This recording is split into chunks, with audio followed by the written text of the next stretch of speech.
alamin. Wassalatu wassalamu ala sayyidil mursalin wa ala alihi wa ashabihi ajma'in. Amma ba'du. Jamaah sholat tarawih, sholat isya dan nanti sholat witir semuanya saya hormati. Alhamdulillah, kita masih bersyukur kepada Allah Subhanahu wa taala karena kita masih diberi kesempatan untuk menjalankan berbagai ibadah di bulan Ramadan.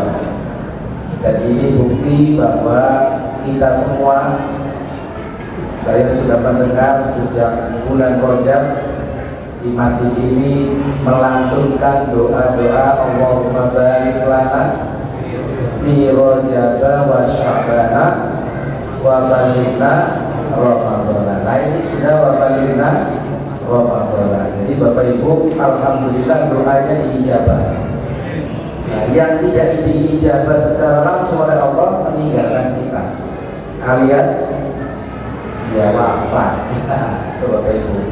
Yang kedua, ketika kita sudah mendapatkan jawaban dari Allah bahwa kita sudah sampai di bulan Ramadan, kami semua diingatkan oleh Rasulullah agar man fariha bi dukhuli Ramadan haramallahu jasadahu minal nar. Saya tanya kepada Bapak Ibu, apakah ketika masuk Ramadan sedih atau senang? Benar? Oh. Iya, coba belum puasa saja, kalau Bapak Ibu senang memasuki Ramadan, itu kata Rasulullah haramahu jasadahu minal nar, akan diharam oleh Allah masuk neraka. Coba baru senang, belum menjalankan puasa. Nah, kalau sudah menjalankan puasa gimana? Kalau sudah menjalankan puasa, kuncinya satu. Yang pertama adalah imanan. Yang kedua kuncinya adalah ihtisaban. Insya Allah bukan sekedar masuk surga, tapi surganya namanya surga apa? Ya surga rohiyah. Jadi surga rohiyah itu digambarkan dalam kitab-kitab yang selalu membuat kita hidup itu semangat dan segar, tidak pernah butek. Nah, itu Bapak Ibu. Ya alhamdulillah kita semua bersyukur kepada Allah. Mudah-mudahan ini hari yang keberapa puasanya? Ya tergantung. Ada yang mulainya Rabu, ada yang mulainya Kamis. Ibu-ibu boleh jadi baru mulai Ahad, karena pas masuk sedang libur, gitu kan?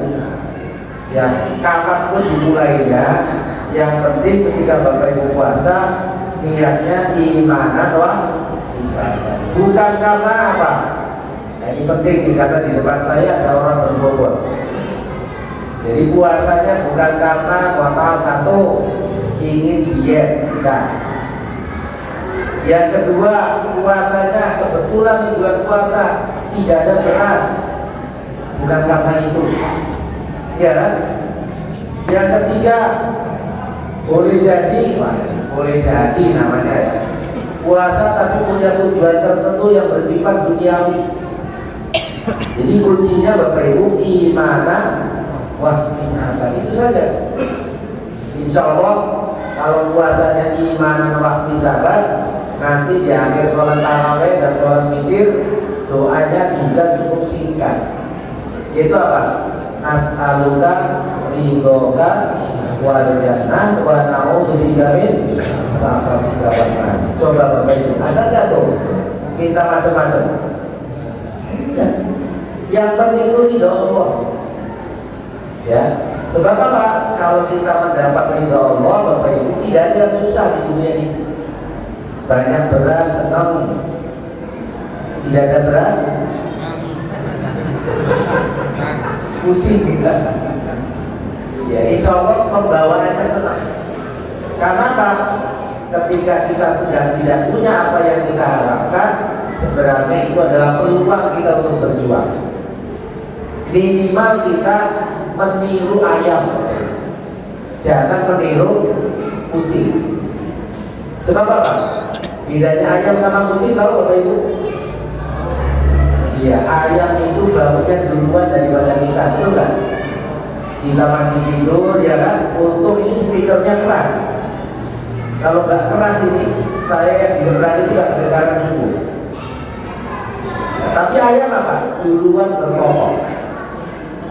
Nah kemudian yang kedua apa? Ayam itu hebat tapi sebelum keluar dari kandang, dia mengasah apa? Mengasah cakarnya dengan mengasah mulut. Iya betul. Sebab apa? Untuk mencari nafkah itu butuh kecakapan, butuh keahlian. Masa manusia kalah sama ayam? Ya, insya Allah ayam itu adalah gambaran makhluk Allah yang hidupnya teratur. Begitu matahari tenggelam, dia pulang ke rumah istirahat. Tidak seperti sebagian kita, betul kan? Matahari tenggelam, bahkan tengah malam masih nongkrong di pos kami, betul kan? Akhirnya apa? Gampang sakit. Jadi sisi positifnya ayam di situ, Bapak Ibu. Beda dengan kucing, coba. Apa kucing itu, Bapak Ibu? Yang lain itu dia ini ya coba. Yang lain ini kan malam tadi ada kucing tuh. Iya, besok pagi dia padahal mestinya begitu matahari terbit, waktunya kita untuk bekerja. Itu Bapak Ibu. Jadi alhamdulillah sekali lagi kita bersyukur kepada Allah. Mudah-mudahan syukur kita ini Bapak Ibu menjadi salah satu kunci masuk surga. Sebab apa? Kunci masuk surga itu selain kalimat tauhid itu ada dua. Yang pertama syukur, yang kedua sabar. Ada ceritanya Bapak Ibu. Ini mohon maaf kalau di sini ada yang pasti gitu. Iya, saya tidak bermaksud menyinggung. Jadi ada cerita di dalam kitab kuning ini, adik-adik yang dari madrasah mesti tahu. Jadi ada keluarga Bapak Ibu, mohon maaf, suami istri ceritanya. Kebetulan suaminya mohon maaf tidak ganteng. Tidak ganteng banget seperti saya gitu. Nah sementara apa? Istrinya cantik sekali. Ya, pokoknya banyak komentar tetangganya apa? Kok bisa sih mas dapat istri cantik gitu ya? Kan biasa di masyarakat gitu kan. Istrinya nggak bagus, suaminya ganteng juga dikomentari gitu kan. Dan ini cerita dalam kitab kuning itu Bapak Ibu. Terus apa? Meskipun sudah suami istri sekian tahun, tapi suaminya itu apa? Masih terus memandangi istrinya itu dengan tanpa henti. Sampai istrinya bertanya, ada apa sih mas kok kayaknya langsung gitu? Ya, jawaban suaminya apa? Alhamdulillah saya ini tidak datang amat, tapi punya istri seperti kamu. Cantik, sabar, kemudian apa? Tidak pernah ambil duit dari dompetku gitu. Ya kalau pas cuci ada duit, alhamdulillah. Nah, kalau kebetulan lupa gitu kan. Nah terus jawaban istrinya apa Bapak Ibu? Saya juga alhamdulillah suamiku. Karena apa? Saya bersabar. Meskipun saya cantik punya suami gak ganteng apa. Tapi saya dapat kabar katanya apa? Alhamdulillah mas, kita dijanjikan masuk surga. Wah suaminya kaget Bapak Ibu. Kok bisa? Bisa. Karena apa? Karena kata Rasulullah, orang yang bersyukur dan bersabar itu adalah calon penghuni surga. Halo Bapak Ibu, pada sabar kan? Ya sabar, sekarang sudah tanggal 24, sudah tipis. Oh 25 ya kan? Ya sudah tanggal 25, yang pegawai negeri sudah yang swasta masih baru dapat. Nah itu Bapak Ibu bersyukur. Jadi Bapak Ibu kita semua juga bersyukur kepada Allah karena nah ini terutama dua nikmat yang sering kita lupa. Yaitu apa? Ni'matan ni'matubatani. Yang pertama adalah as-sihhatu. Kesehatan, sehat. Seringkali kita lupa nikmat kesehatan ketika dompetnya tipis. Betul nggak ngobrol gitu? Iya kan? Iya sengaja ini karena audiennya kelihatannya sering lihat dompet ini. Itu Bapak Ibu. Jadi nikmat yang sering kita lupa itu kesehatan. Dan Bapak Ibu yang mohon maaf sudah biasa puasa sepanjang tahun pasti bersyukur. Sebab apa? Hari ini yang memenuhi rumah sakit itu siapa? Orang yang kelebihan makan. Coba cek. Ya kan orang yang kurang makan itu masuk rumah sakit. Betul nggak? Kalau nggak percaya, ayo malam ini kita cek ke rumah sakit. Itu mungkin adalah orang-orang yang kelebihan makan. Ya. Karena sumber yang dimakan itu banyak. Bahkan mereka itu seringkali apa? Bukan saya makan apa, tapi besok saya makan di mana saja. Satu mungkin makan pagi sarapan di Cilacap, ya kan? Siang makan di Cikeas, sore makan di Cianjur, gitu kan? Itu Bapak Ibu, ini yang seringkali, alhamdulillah ya, meskipun kita ini ada sumber daya makanan, bulan puasa mengajarkan kepada kita agar kita menahan dari sesuatu yang halal. Agar apa? Mudah menahan yang haram. Itu yang pertama, nikmat yang sering lupa. Yang kedua apa? Kesempatan. Kesempatan untuk ke masjid ini. Coba penduduk sekitar Cilacap ini berapa banyak? Banyak. Hah? Nah itu yang bisa ke masjid berapa? Ya banyak. Padahal nanti ketika wafat minta disulati di masjid, tapi gak pernah ke masjid. Nah ini Bapak Ibu, jadi Bapak Ibu bersyukur karena masih diberi kesempatan untuk ibadah di Masjid Ibadur Rahman. Ya meskipun saya sholatnya di Masjid Al-Ikhlas di dalam. Alhamdulillah. Nah itu Bapak Ibu, mudah-mudahan di bulan puasa ini syukur kita kepada Allah meningkat, ya. Jangan pernah mengeluh, apalagi sampai putus asa, gitu ya. Untuk apa? Membekali dari anak-anak yang rame ini, Bapak Ibu bagi saya tidak masalah. Daripada main di pinggir jalan, resiko tinggi. Lebih baik di masjid ramai dikit nggak masalah. Karena apa? Ini bagian dari menyiapkan generasi mendatang.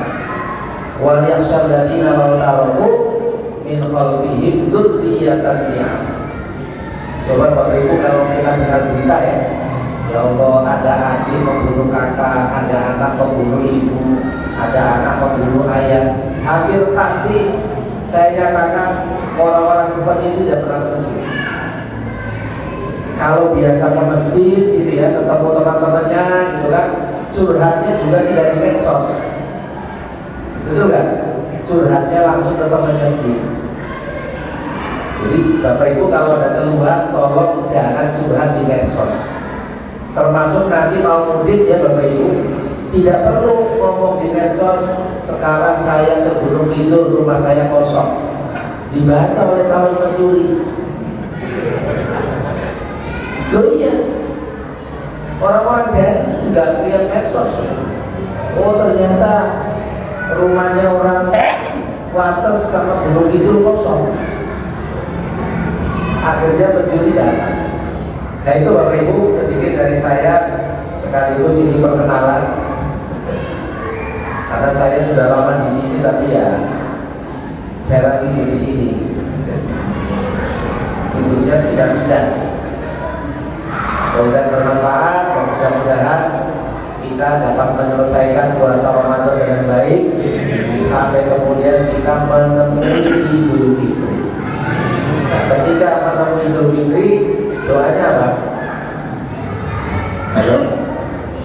Doa ketika kita dapat Idul Fitri, ja'alanallahu wa iyyakum minal 'aidin wal faizin, taqabbalallahu minna wa minkum taqabbal ya karim. Minal aidin wal faizin. Artinya apa? Mudah-mudahan kita semua ini minal aidin, orang-orang yang kembali kepada Allah dalam keadaan fitri, wal faizin, dan dalam keadaan orang-orang yang sukses atau bahasa Jawanya bejo. Sebab apa? Orang bejo itu mengalahkan profesor yang tidak bejo. Iya kan? Orang bejo itu mengalahkan orang-orang pintar. Nah ini maksudnya Pak Izin itu loh. Ini nalai wal faizin. Demikian, kurang lebihnya mohon maaf. Wallahul muwaffiq ila aqwamit thoriq. Wassalamualaikum warahmatullahi wabarakatuh.